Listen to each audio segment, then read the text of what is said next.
Sebelum masuk SMP favoritmu, masuk NF. Sebelum masuk SMA favoritmu, masuk NF. Sebelum masuk SMP favoritmu, masuk NF. Sebelum masuk SMA favoritmu, masuk NF. Sebelum masuk PTN favoritmu. Nurul Fikri, mendidik diri, mendidik generasi baru.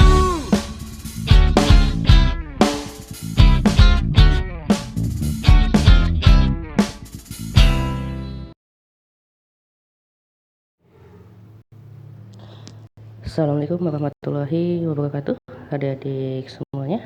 Hari ini kakak akan membahas review untuk materi SBMPTN ya, yang kelas PPLS IPA.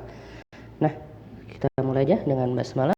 Bismillahirrahmanirrahim dan sholawat Nabi Allahumma sholli ala Muhammad wa ala ali Muhammad. Untuk soal nomor 1, kita baca soalnya. Sebuah batu dilemparkan vertikal ke atas dari tanah dengan kecepatan awal V1 saat batu berada pada titik tertingginya. Oke. Jadi karena pada batunya pada titik tertinggi ya, kita buat awalnya itu batunya berada di titik maksimumnya. Misalkan ini tanah, ini batunya. Ini kita sebut tingginya H1, H untuk si batu ya. Sebuah bola dilemparkan juga ke atas dari tanah dengan kecepatan awal V2. Ternyata batu dan bola menyentuh tanah secara bersamaan. Kalau untuk gerakan batu, karena dia tadi pada ketinggian maksimum, maka kecepatan awalnya V01-nya itu adalah 0. Nah, dia jatuh tuh ke bawah. Misalkan waktu yang dibutuhkan dari titik maksimumnya ke tanah kita sebut T1. Itu untuk gerakan si batu ya. Nah, gerakan si bola gimana, Kak? Saat si batu bergerak ke bawah, si bola baru dilemparkan ke atas hingga mencapai titik maksimumnya. Kemudian dia bakalan jatuh. Nah, katanya waktunya sama ya. Kalau waktunya sama, berarti ini kemarin kita sebut T2. Waktu T2 itu adalah setengah dari T1. Kenapa setengah, Kak? Karena benda yang kedua tadi, si bola, kan bergerak ke atas, kemudian ke bawah. Jadi waktunya itu sama dengan yang hanya gerak batu dari atas ke bawah. Maka T2-nya bernilai setengah dari T1. Yang diminta perbandingan tinggi maksimum. Oke, ini misalkan tinggi maksimumnya kita sebut H2. Maka gerakannya kita ambil dari atas saja ya. Pada tingginya maksimum, kecepatannya sama dengan 0. Oke, apa rumus untuk gerak jatuh bebas? H sama dengan setengah GT kuadrat. Nah, karena perbandingan tinggi, berarti kita buat H1 banding H2 sama dengan setengah GT1 kuadrat dibagi dengan setengah GT2 kuadrat. Nah, ada angka yang sama tuh, nilai yang setengah dengan percepatan gravitasinya. Maka perbandingan tinggi maksimumnya hanya berpengaruh kepada waktunya. Tadi T1 kita sebut T1, T2-nya adalah setengah dari T1. Ini kita kuadratkan. Oke, setelah dikuadratkan, ini maka ini T1-nya kita coret ya. Setelah dikuadratkan, berarti ini kan 1 dibagi setengah, 2. Kuadratin 4 banding 1. Maka perbandingannya adalah 4/1. Jawabannya yang C. Itu dia untuk soal nomor nomor 1.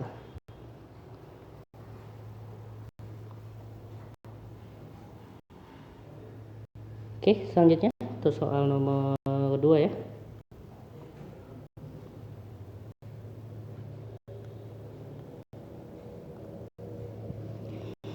Nah, untuk soal nomor 2, besar arus listrik yang mengalir melalui hambatan 5 ohm adalah, kita buat aja dulu untuk simbolnya. Misalkan yang 3 ohm ini adalah R1, yang 5 ohm ini R2, yang 4 ohm ini yang ketiga, ini yang keempat, ini yang kelima. Nah, yang diminta arus yang mengalir di hambatan 5 ohm. Kalau kita lihat rangkaiannya, arus di sini terbagi 2. Ini kita sebut I total, akan ada ngalir yang kemari dan yang ke sini, gitu ya. Dimana 3 dan 5 ohm atau R1 dan R2 rangkaiannya adalah seri. R1 dan R2 merupakan rangkaian seri. Ingat, kalau pada rangkaian seri apa yang sama? Yang sama adalah I-nya. Berarti I1 sama dengan I2. Gitu ya pada rangkaian seri. Kemudian untuk R1, R2, kemudian hasil yang di bawah ini ya. Hasil yang di bawah. Oke. Nah, ini dia nanti bakalan menjadi paralel sama yang di sini. Bakalan menjadi paralel. Kalau kakak buat yang di sini misalkan si A, ini si B, gitu ya. Tegangan yang dari ini C, ini D. Tegangan VAC bakalan sama dengan tegangan VBD, yaitu sama dengan tegangan totalnya. Kok bisa kak? Karena ini merupakan rangkaian paralel. Jadi kalau pada rangkaian paralel tegangannya sama.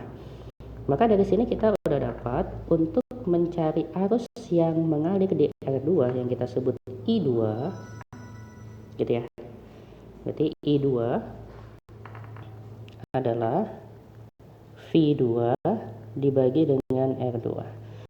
Oke. Nah, V2-nya di sini kita kan agak sulit mencarinya.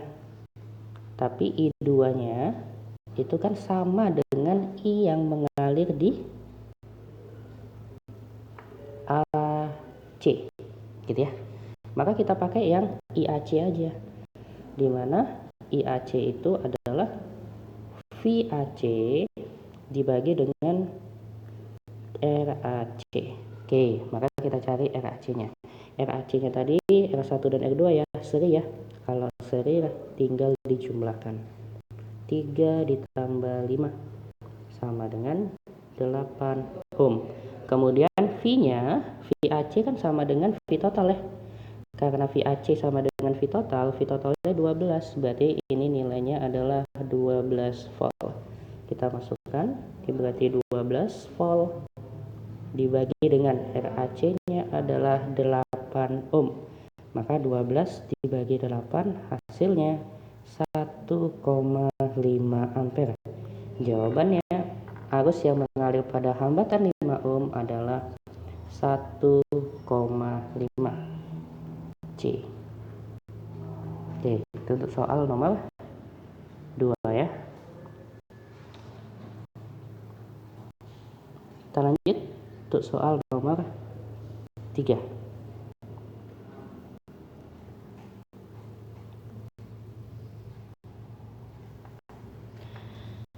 Nah, untuk soal nomor 3, jumlah muatan dari dua buah muatan Q1 dan Q2. Jumlah, berarti kita buat Q1 tambah Q2 adalah 6 mikrocoulomb. Jika kedua muatan tersebut dipisahkan, berarti kita sebut misalkan jarak pisahnya itu R 3 meter. Masing-masing muatan akan merasakan gaya listrik. Berarti F-nya 8 mN. Besar Q1 dan Q2 berturut-turut adalah, berarti yang diminta berapakah nilai Q1 dan Q2 nya. Oke, kan dari sini kita mulai dari yang F itu adalah gaya kolom. Apa persamaannya? F adalah K kali Q1 Q2 dibagi dengan R kuadrat. Nah, nilai F-nya itu 8 mN. Kita ubah jadi 8 kali 10 pangkat minus 3 Newton. Kita masukkan 8 kali 10 pangkat minus 3. Kemudian 6 mikrokolom. 6 mikrokolom kita ubah ke kolom, itu menjadi 6 kali 10 pangkat minus 6 kolom ya. Nilai K berapa? 9 kali 10 pangkat 9. Maka ini tinggal Q1 dikali Q2 dibagi dengan R kuadratnya itu tadi 3 ya. 3 kuadrat. Nah, kita selesaikan. 9 dibagi 3 kuadrat habis ya, berarti Q1 dikali dengan Q2 adalah 8 dikali 10 pangkat, nah ini 9 pindah kemari jadi minus ya, berarti minus 12. Oke, berarti ini sama aja dengan 8 kolom ya kuadrat. Nah, nanti kita ubah ke 8 mikrokolom kuadrat. Maka untuk yang ini nggak usah diubah ya, karena jawabannya ternyata dalam bentuk mikrokolom. Oke, karena jawabannya dalam bentuk mikrokolom, yang ini kakak hapus. Nah, selanjutnya tinggal ke matematiknya aja, yaitu yang diminta jika dijumlahkan hasilnya 6, jika dikalikan hasilnya 8. Tinggal kita lihat manakah perkalian dan penjumlahan yang hasilnya nanti sesuai dengan yang di sini.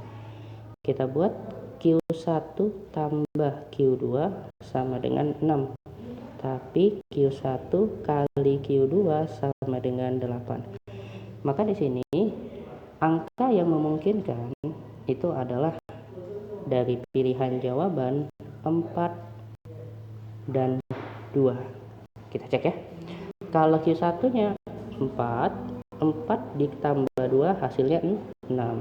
Kalau Q1 nya 4, Q2 nya 2, 4 dikali 2 hasilnya 8. Maka jawaban yang sesuai untuk soal nomor 3 itu adalah yang D ya.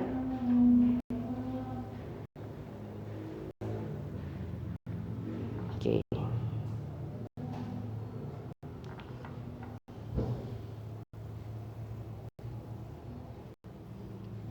Kita lanjut soal nomor 4 ya. Oke, untuk soal nomor 4, sebuah lensa bikonveks simetris berjari-jari 10 cm memiliki indeks bias 3/2. Jarak fokus lensa tersebut jika berada di dalam air dengan indeks bias 4/3 adalah. Oke, berarti ini kondisinya dia berada di dalam air ya. Apa persamaan untuk mencari titik fokus atau jarak fokus pada lensa tipis? Persamaannya indeks bias lensa bagi indeks bias medium dikurang 1 dikali dengan 1 per jari-jari kelengkungan pertamanya ya, dan jari-jari kelengkungan 2. Nah, karena lensanya bikonveks simetris, maka bentuknya itu nanti yang seperti ini. Maka ini misalkan nilai R1, ini yang R2, sama-sama karena bikonveks positif ya. Kalau kita masukkan ke dalam hitungan, 1 per F adalah NL-nya, indeks bias lensanya 3/2 dibagi 4/3 dikurang 1 dikali dengan 1 dibagi R1-nya 10 tambah 10 sama ini kan. Oke, 3/2 dibagi 4/3 itu 9/8 dikurang 1. Yang ini menjadi 2/10. Maka ini 1/8 ya, dikali dengan 2/10. Oke, maka kalau kita sederhanakan 8 dengan yang 2 ini adalah 4. Berarti 1 dikali 1 ini 1, 4 kali 10 ini 40. Maka kita dapat jarak fokusnya adalah 40 cm. Untuk soal nomor 4, jawabannya adalah yang D.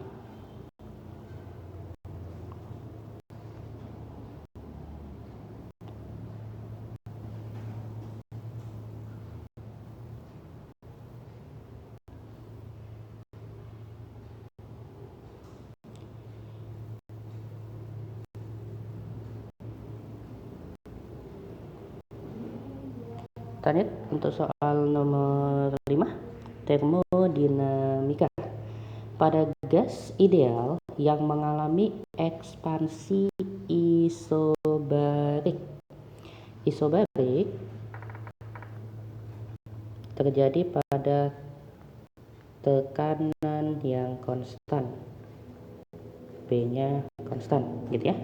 Kemudian persamaan usahanya itu adalah P dikali dengan delta V-nya. V-nya itu adalah volumenya gitu ya. Kemudian kita baca lagi, suhu gas berubah dari T1 ke T2. Jika volume gas pada suhu T1 adalah V1, besarnya usaha yang dilakukan pada ekspansi isobarik ini adalah. Maka untuk soal nomor 5, kita buat dari persamaan yang mencari usaha gitu ya. Kita dari yang usaha. Awalnya kita buat usaha tadi adalah P, karena P-nya tetap. Yang ini delta V-nya adalah V2 dikurang V1. Kak, kita belum dapat persamaan untuk V2. Kalau T1 kan tadi pada volume V1. Kalau T2 maka pada volume V2. V2-nya kita kan belum dapat. Maka kita cari V2-nya dengan persamaan pada tekanan tetap. Berarti V2 per T2 sama dengan V1 per T1. Maka dari situ kita dapat V2-nya adalah V1 kali T2 per T1. Oke. Kita lanjutkan. Di sini P, V2-nya itu V1 kali T2 per T1. Kemudian ini dikurang dengan V1. Paham sampai sini ya? Selanjutnya, karena di sini ada V1, di sini ada V1, persamaan ini bisa kita buat menjadi P dikali V1, buka kurung ya. Ini T2 per T1 dikurang dengan 1. Nah, kita samakan penyebutnya menjadi PV1 dibuka kurung. Maka sama-sama per T1 ya. Ini per T1. Kemudian yang ini T2 dikurang T1. Sehingga jawaban akhirnya menjadi usaha adalah PV1 per T1 dikali T2 dikurang T1. Mana jawaban yang sesuai? Yang A ya. Itu soal nomor 5. Jawabannya yang A.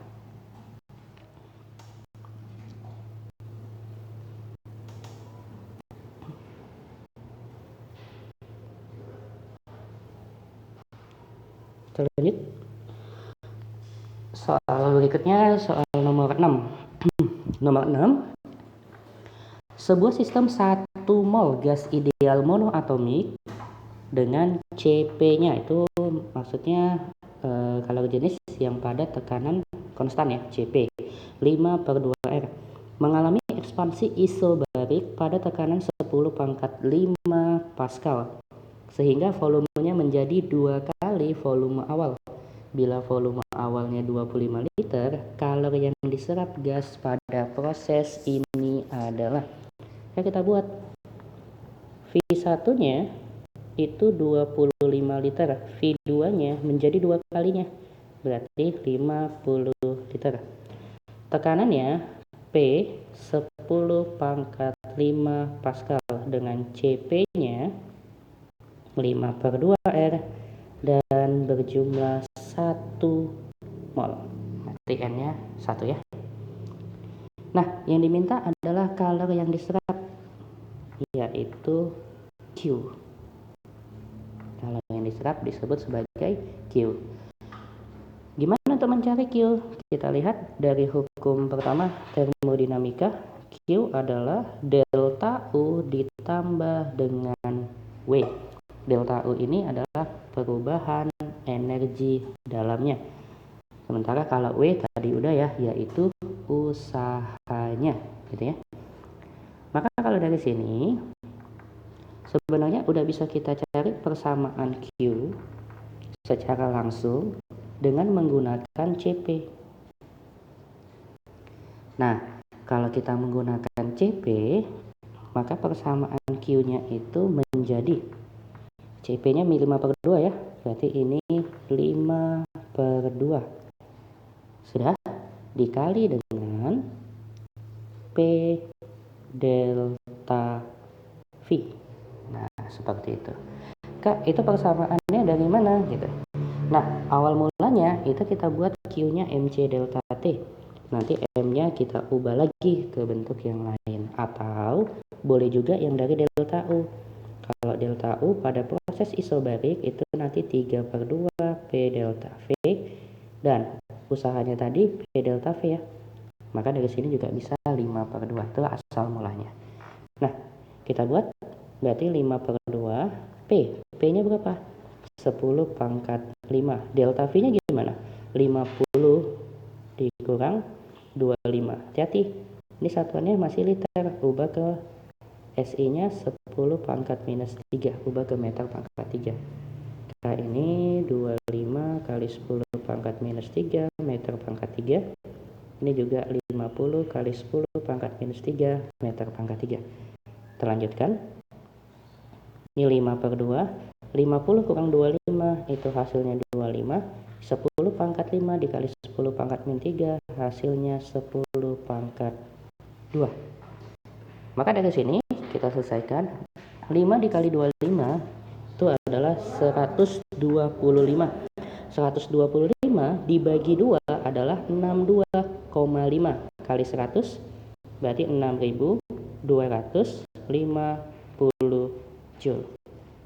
Maka untuk yang Q 6250 Joule, jawaban yang tepat adalah yang E.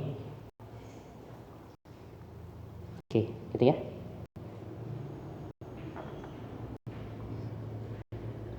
Kita lanjutkan untuk soal berikutnya. Sekarang soal nomor 7 ya. Nah, untuk nomor 7, bila M adalah massa diam elektron dan C adalah kecepatan cahaya, berarti udah masuk ke relativitas ya. Besar usaha yang harus dilakukan pada sebuah elektron untuk mengubah kecepatan dari 0,6 C menjadi 0,8 C. Nah, maka kalau dia bentuknya seperti ini, yang diminta itu usaha. Usaha itu adalah perubahan energi kinetiknya. Jadi yang dari awalnya itu dia 0,6 C kecepatannya, kakak buat V1 ya.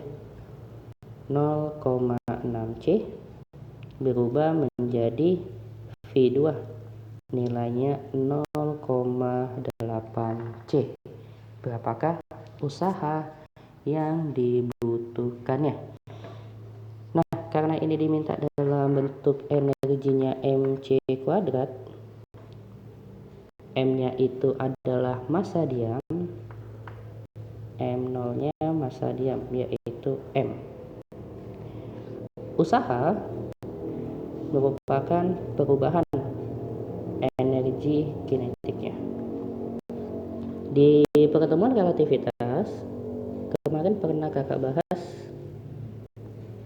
untuk cara cepat mencari nilai-nilai perbandingan di relativitas. Ini kakak ulangin. Ini sudut theta. Oke.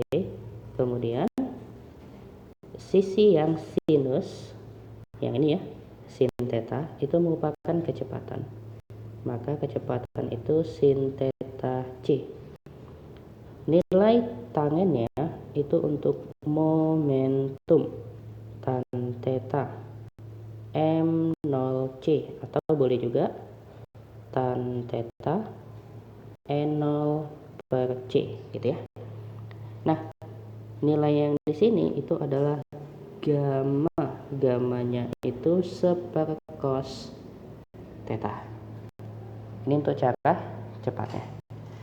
Untuk persamaan EK, energi kinetik, bisa kita cari persamaannya dari EK itu energi total dikurang energi diamnya, atau sama dengan gamma kurang 1 dikali energi diamnya.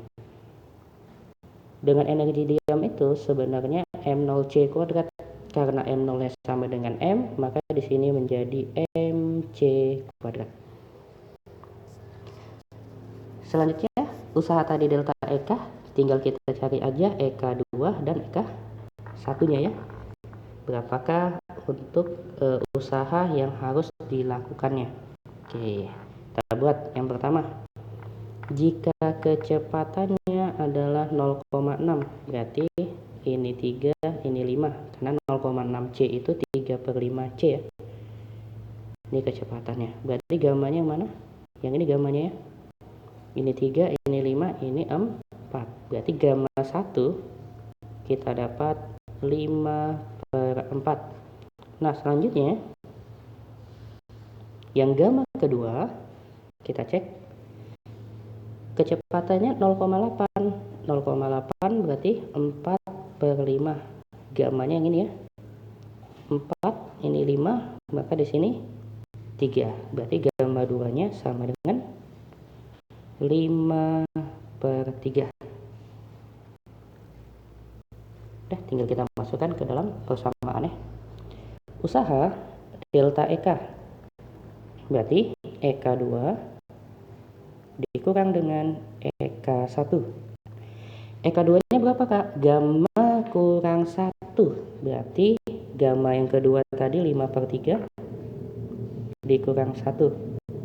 MC kuadrat dikurang dengan gamma yang pertama 5/4 dikurang 1 MC kuadrat. Nah, ini hasilnya 2/3 MC kuadrat dikurang, ini hasilnya 1/4 MC kuadrat. Kita samakan penyebutnya. Ini 12 ya.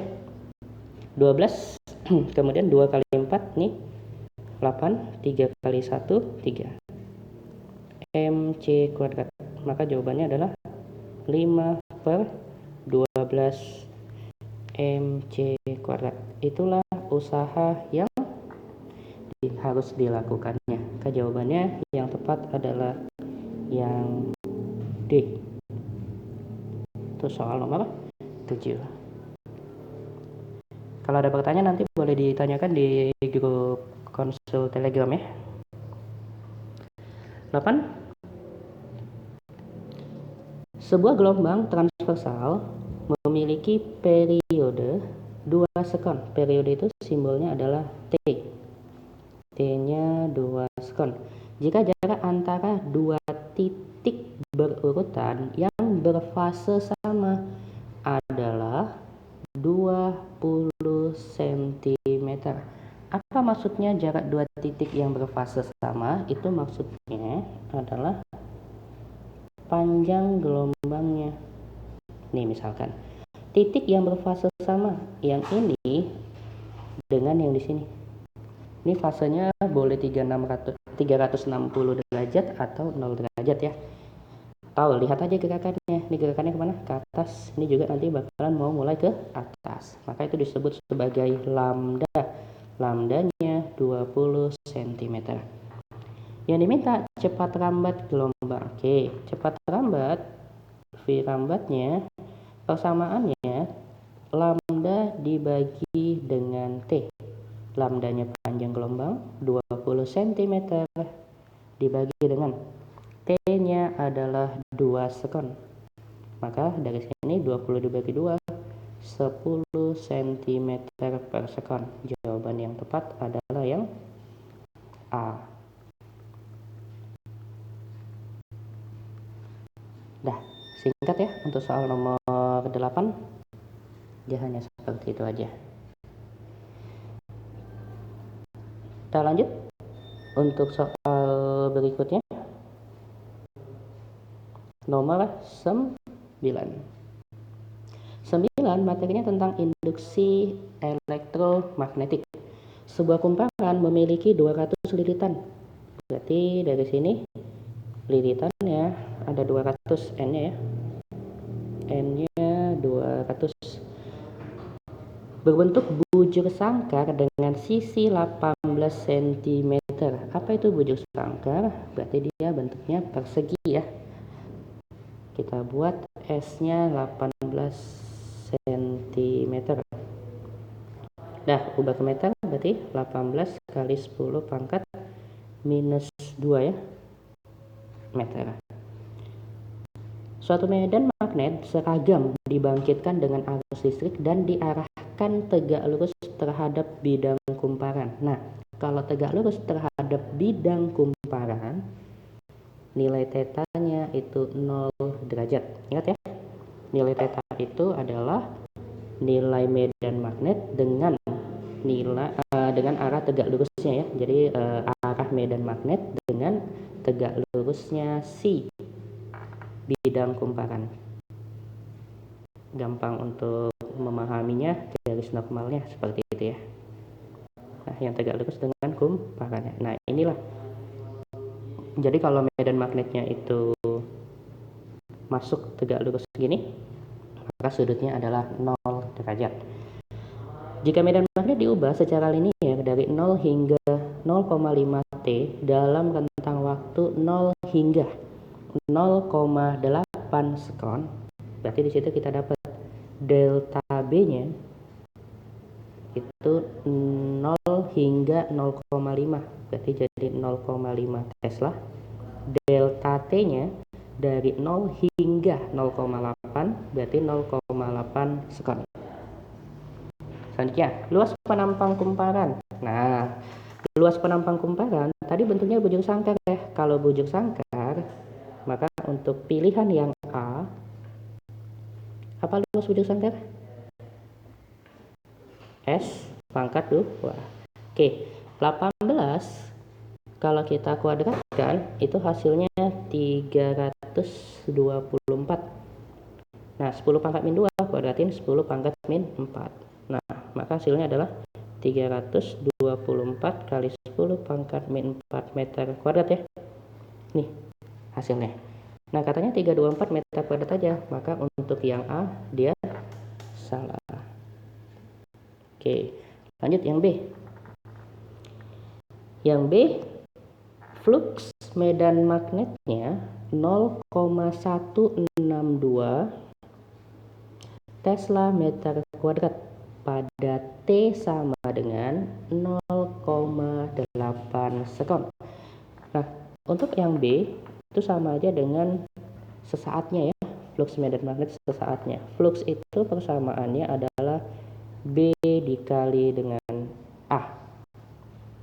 Maka pada saat 0,8 nilai B-nya tadi berapa? 0,5 kan? Berarti ini 0,5 Tesla dikali dengan A-nya tadi kita dapat berapa tadi? 324 ya. Kali 10 pangkat minus 4. Maka di sini hasilnya adalah 162 kali 10 pangkat minus 4 Tesla meter kuadrat. Nah, kenyataannya apa di pada situ? Flux medan magnetnya 0,162, salah ya? Oke, yang B juga kita coret. Lanjut yang C.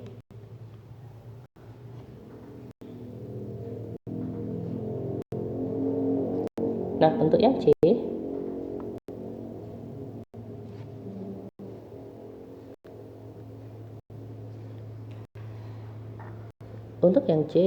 GGL induksi yang terjadi adalah 4,05 volt. Apa itu GGL? Tandanya seperti ini ya, yang epsilon. Rumusnya min N delta flux per delta T. Tinggal kita masukkan min N nya berapa? 200 ya. Oke. Kemudian delta fluxnya dia diubah secara linear dari 0 hingga 0,5, berarti delta B nya itu adalah 0,5. Nah, kemudian A nya tadi udah kita cari, itu nilainya yang 324 ya, kali 10 pangkat minus 4 dibagi dengan delta T nya itu adalah 0,8. Nah, maka dari sini ini sama dengan hasilnya nilai yang delta flux tadi kan sama tuh dengan yang B, nilai yang ini ya, itu bakalan sama dengan nilai yang di sini.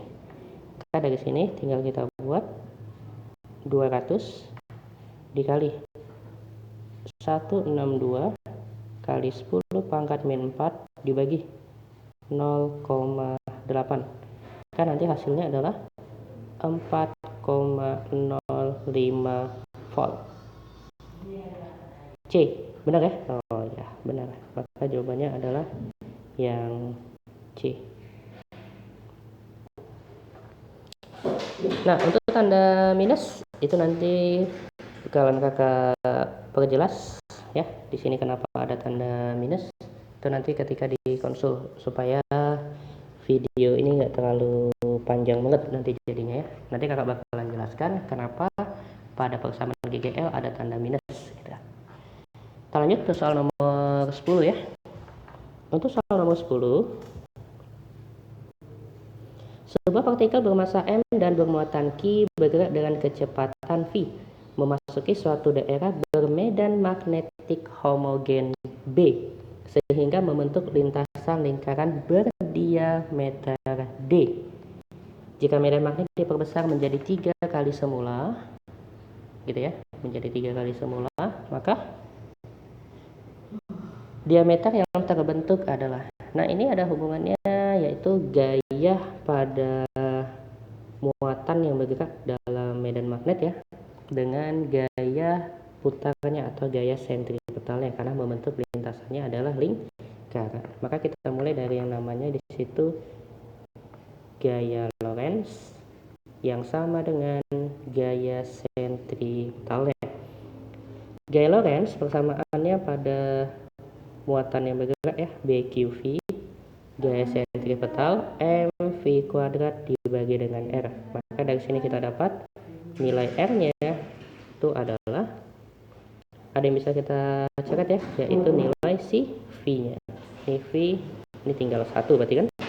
Nah, berarti jari-jarinya adalah massa kali kecepatan dibagi dengan medan magnet kali muatan. Di soal yang berubah itu medan magnetnya. B1-nya awalnya B, kita misalkan B2-nya menjadi 3 kalinya, berarti menjadi 3B. Yang diminta adalah diameternya. Diameter 1 disebut D, maka diameter 2 disebut berapa? Gitu ya. Kak, apa itu R? R-nya itu adalah jari-jarinya. Maka kalau mau diubah ke dalam bentuk yang menggunakan jari-jari gitu ya, persamaan R itu menjadi seperti ini. Diameter merupakan setengah, kebalik, jari-jari merupakan setengah dari diameternya, gitu kan? Maka persamaannya, nilai R-nya ini bisa kita ubah menjadi D adalah, karena R-nya tadi setengah D, ini berarti jadi 2 mv per bq. Nah, itu dia kalau menggunakan diameter ya. Selanjutnya, perbandingannya D2 banding D1. Yang berubah apa? Dalam persamaan yang ini, yang berubah itu hanya B-nya. Berarti D2 per D1 menjadi B1 per B2. Perbandingannya terbalik kan? B1-nya tadi B1, B2-nya tadi 3B1, maka ini menjadi 1 per 3-nya. Sehingga D2 menjadi D per 3. Yang mana jawabannya D per 3? Pilihannya adalah yang D. Oke, cukup ya soal review kita. Kalau ada pertanyaan nanti boleh ditanyakan di grup konsultasi yang Telegram ya. Kita akhiri dengan hamdalah. Alhamdulillahirrahmanirrahim. Sampai jumpa di pertemuan selanjutnya. Assalamualaikum warahmatullahi wabarakatuh.